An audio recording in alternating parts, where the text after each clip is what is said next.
NDP Liberal government is about to raise the carbon tax by 23% on gas, groceries and home heating, proving that after 8 years this Prime Minister is not worth the cost. Per capita GDP is falling and prices are rising. That means Canadians are getting poorer while life gets more expensive. Only Conservatives have the courage to face Canadians in a carbon tax election. But if they won't call an election, will they at least listen to 7 premiers and 70% of Canadians and axe the tax? Parliamentary Secretary, the Minister of Environment and Climate Change.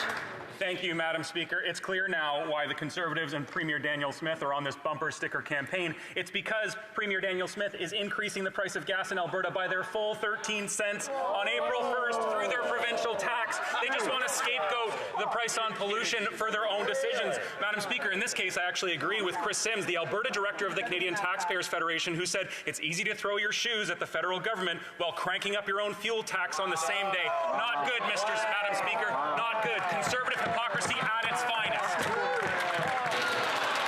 The honourable member for Edmonton-Wetaskiwin. Madam Speaker, Liberals are engaging in an orchestrated disinformation campaign to defend their destructive carbon tax.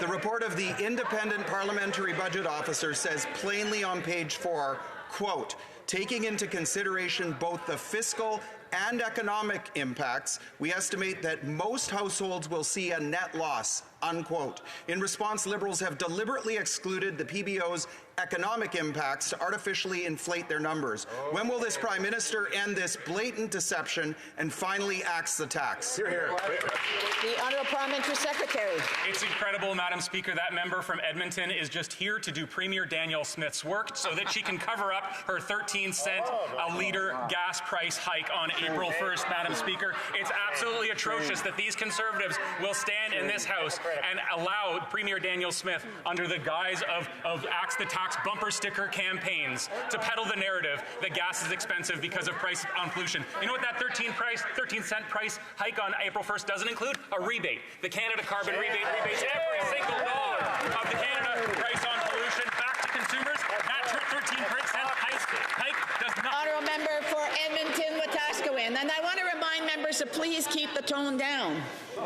Madam Speaker, you'll notice that member did not even try to answer my question. On page 3, the independent PBO states, quote, we incorporate estimates of the economic impact from the federal fuel charge into our calculation of net cost to provide a more complete picture of the overall impact on households. Taking into account that economic impact, the carbon tax clearly makes families in every province worse off. In Alberta next year, the report says that families will pay almost $1,000 more than they get back in rebates at a time when it costs more than ever for even the basics of life. How can any Alberta Liberal or NDP MP support this 23% tax increase? The Honourable Parliamentary Secretary.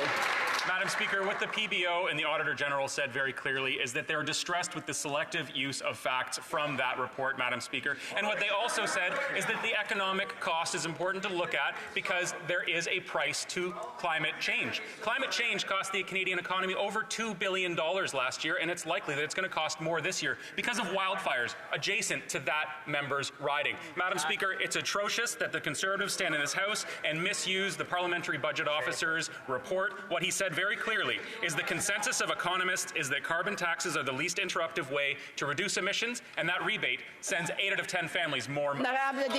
The honourable member for Beauce. Madam Speaker, today is the last day for the Prime Minister to backtrack on his April Fool's joke, the carbon tax hike. Canadians are struggling, but the Bloc wants to radically increase the carbon tax, which will drive gas prices up by 20 cents a litre and have a huge impact on food prices. The Bloc is propping the Prime Minister up after he broke our immigration system, raised taxes, and doubled the national debt. What did the Prime Minister offer the Bloc in order to keep his government in power? The Honourable Minister. Madam Speaker, the price on carbon puts more money in the pockets of 8 out of 10 families. And that's because the revenues from the carbon tax are returned to Canadians. And that's why middle and lower class families are getting more money in their pockets than the carbon price is taking out of them. What the Conservatives want to do is reward the big polluters and at the expense of the middle class and those working hard to join it.